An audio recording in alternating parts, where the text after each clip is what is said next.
Today I'm going to talk about ultra, mega, super focus and skills that can help you create super outcomes and super success in your work, in your home, in your relationships, your families, in life. So the way we focus and handle our work creates and produces our outcomes, our level of success, or a gap of where we are and where we wish we could be, what we would really like to have. So let's aim for peak skills, because if you have great skills, you can have better outcomes. Those of you who know me well know that I'm a big advocate that you can be very active in creating your best life. You can map out exactly what you want, where you want to go, and how to get there. And a lot of the people that I work with do that in my Success Builders Club and my High Achievers group. Today, I picked a very small area that I work with them about focus, and I thought that you might enjoy hearing about it.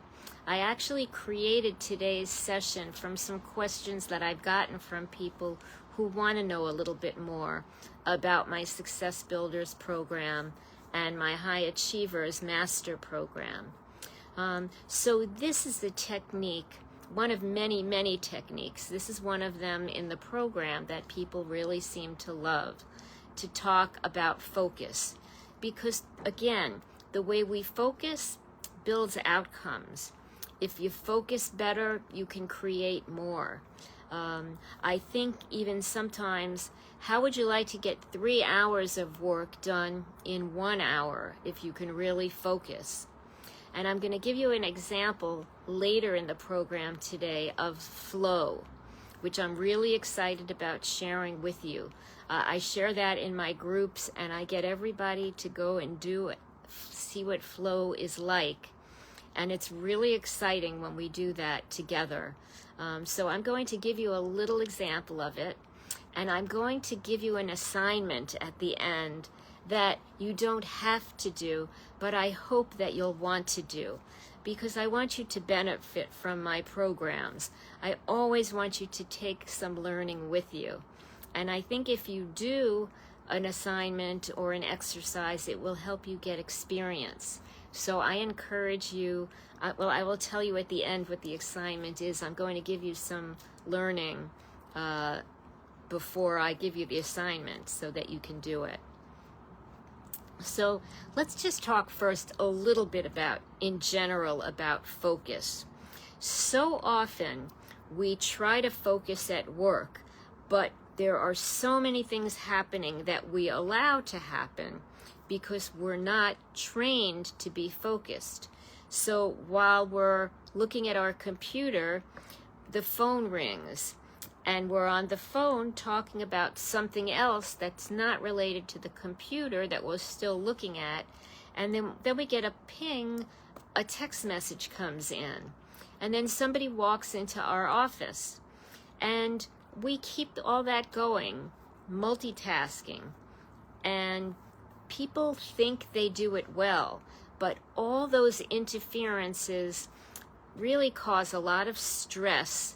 They can cause fatigue, and they really interfere with our getting each thing done, each element of all of those done. Imagine if we could singularly take each thing and just get it done.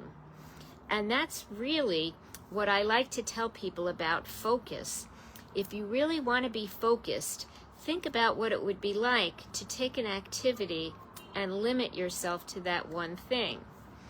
And in our society, people tend to be unable to do that because people say, I have so much on my mind. So I say, and this is a suggestion, when you're finding you have a lot on your mind and you can't have a clear mind, your mind is just, your brain is just rolling, take a piece of paper and do a brain dump. And instead of going through all of it in your head or thinking, on the way home I have to pick up milk and toothpaste, and keeping it in your mind all day, because you don't want to forget it. You need to bring it home. Write it down, get it off of your brain. Or if you need to make an important phone call, write it down so you don't keep it in your brain, so you keep your brain clear and focused on the one track that you're dealing with at one time. Being focused is really a helpful technique to help you get where you're going. Otherwise, you veer back and forth and it takes longer, more stress. So again, it's like a clear path in the car, driving your car. If you're trying to drive your car along the road and you have a lot of obstacles that are getting in the way, then it's not an easy ride, it's not a smooth ride, and it's not an efficient ride. Building your focus, building super, mega, ultra focus can really help you be more effective, efficient, and timely in getting things done and in getting results. So I tell people, really learn not to multitask. And I know that's a habit. It's so hard to change habits. Sometimes I work with people directly just to help them stop multitasking, because there are so many steps that can be involved in stopping it. And when they finally do stop it, they say, my life is so peaceful now, and I'm getting so much more done. Those are the things that I tend to hear. So I want you to think about that. In order to focus as well, I want you to think about removing the external distractions and the internal distractions. So what are the external distractions? Let's say you are working on a project, some paper that you have to get done, some written project or paper for work. So unless your job requires you to keep your door open, if you want a focused hour of work to be on this paper, try and close your door if your work allows you to do that. Try not to take phone calls if you're allowed to not take phone calls. And hold off on checking your email messages. Very often, I'll give you an example.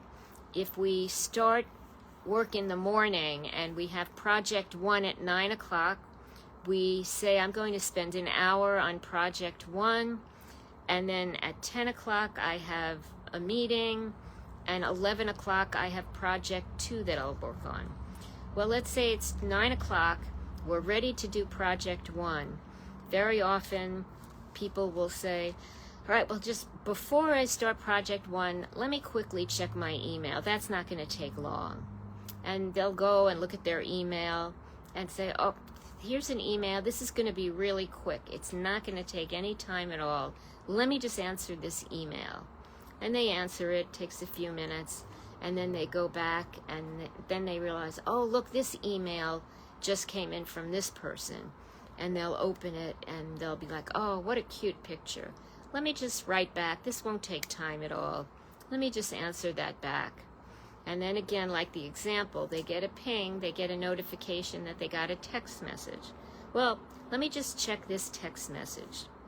And they go and check that. And by the time you get to project 1, which on your calendar says you're starting at 9 o'clock, it's 9:15 or 9:20. And so you really don't have a full hour. And in the time you have left, which is less than an hour, you're still going through your mind of all the things that are on your mind that you have to get done that day, unless you do your brain dump, which is really helpful. So you want to really focus directly. You want to get rid of external distractions, internal distractions, and create that road, that pathway, like driving a car that's without blockades, without obstacles, without anything that gets in your way. Just momentum, moving straight ahead on a slippery, gliding road forward. Let's talk again about a second technique that I talk about focusing, and that's focusing on goals. When we talk about goals, we often talk about creating goals, and we all talk a lot about SMART goals, which are very important. But something that people often don't pay attention to, or not enough attention to, is when you create goals, and this is a focus point on it, make sure you have a time frame for your goal. So I have this goal and I should be able to accomplish this goal within 6 months. Or this is a goal that will take me a year. Or this is a goal that will take me 3 months. Having that time frame is really important because it builds in for you safety levers that you're going to keep working on it to meet your time frame. Often, if we don't have a firm time frame, we end to deprioritize our goals and say, oh, I have to do these emails, I have to do this for other people, I'll get to my goals, I'll do this next year. Or I'm not in a rush, I have 6 months to do this, and then 6 months comes and you never got to it. So it's really important, and it's a helpful reminder that time frames are really important to establish for goals and to remind yourself as you're going along so that you don't lose track and that you stay on the pathway to meet your goals. And now, third, we're going to talk about a specific type of focus, and that is flow. I know a lot of people have heard of flow, and some may not have, so I want to talk a little bit about it in detail and how to get in flow. We also hear people say, I'm in the zone. And often when I'm in the flow, I feel like I'm getting 3 hours work done in 1 hour, or a half a day's work done in just a fraction of a day, less than a half. So I love to talk to my group members about flow, and I teach them, again, in my Success Builders Club and in my High Achievers Master Group. Everybody learns flow. Everybody learns to do it. So what is flow? So flow is a deep state of focus and engagement. I'm in flow, where a person is totally and committed and completely absorbed in a task or activity. Athletes often talk about it, and it's talked about for artists and creative people also, of being in the zone. I also, in addition to the work that I do, I am a songwriter and singer. And often when I am writing my songs, when I am at the piano and writing a song, I am in flow. I am in the zone. I lose track that I'm even there, that I lose sense of time. All I know is this song that I'm working on. So in flow, again, a person is completely absorbed in a task, and there's a sense of heightened energy and momentum. You feel like you could just keep flowing ahead, flying ahead. There's an absence of time. You kind of lose track that there's time. And there's an absence of self-consciousness. You even forget that you are you. There's a oneness. You and your task are one, are together. It's really beautiful to feel flow. And athletes talk about flow a lot, especially when they break a record. They'll talk and sometimes describe their actions as if they felt like they were in slow motion and in charge, in control of every single millisecond of their movement, of what they were doing. So there's, again, some qualities and characteristics of flow, that sense of oneness of the self and activity, that loss of time, timelessness, the loss of self-consciousness and being. There's an ease and an automaticity. It's automatic. You have momentum and energy and forward movement. It's like being on a slippery gliding track where everything is working in top form. You're just flying forward. There's an overwhelming sense of confidence and power and ability in the activity. And finally, to be in flow, there are no distractions. You have nothing taking you out of the focus of being fully and deeply engrossed in the task. So I would love for everybody to learn flow. And it's not easy. I spend time with the people that I work with, but I'm going to give you some suggestions. How do we create flow? It's not easy because it's a natural, effortless feeling. So it's not like you can say, well, go sit down and write a letter to somebody, or go sit down and eat dinner, or you can't tell somebody, go be in flow now. There's an effortlessness to it that has to be created. You have to be able to help create it. Something that you can do, and again, I'm going to make some suggestions, is you can sit down, and an important thing in flow, if you want to create it, is to have a goal, have a particular activity that you want to do. A good way to start it is to pick a creative hobby like art or a sport or music or some kind of hobby, something you enjoy. And I do that especially with my songwriting, but I found that I love flow so much that I have learned to create and use it in my work.